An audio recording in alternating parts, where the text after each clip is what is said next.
Report Ali Raza Jamali, deputy editor, Pakistan peoples party, जिला शहीद बेनज़ीराबाद। सदर मोहम्मद सालम ज़रदारी ने नवाब शाह में जलसा आम की तैयारी का आगाज़ शुरू कर दिया। जिला सदर मोहम्मद सालम ज़रदारी की ज़ेर सदारत में 9 मई को चेयरमैन बिलावल भुट्टो ज़रदारी के होने वाले जलसे के हवाले से agenda meeting peoples secretariat Nawab Shah में हुई। मीटिंग में जनरल सेक्रेटरी सैयद अली हैदर शाह, जिला कौंसल चेयरमैन अली अकबर जमाली, जिला इत्तलात सेक्रेटरी राशिद चांदगिर, यूथ जिला सदर असद ज़रदारी, यूथ डिवीज़न सदर अख्तर हुसैन रिन, अशफाक ज़रदारी, काशिफ सालम ज़रदारी, इंफॉर्मेशन सेक्रेटरी फरहान लगारी भी मौजूद थे।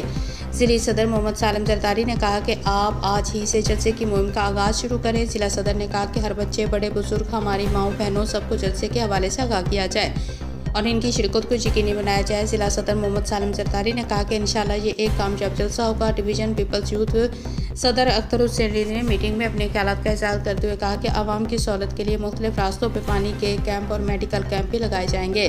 यूथ की टीम जलसे के लिए मुकम्मल तैयार है। मीटिंग में सिटी तालका, कल्चर विंग, हारी कमेटी, मिनारटी विंग और दीगर अहदेदारान और पीपल्स पार्टी वर्कर ने भी भरपूर शिरकत की।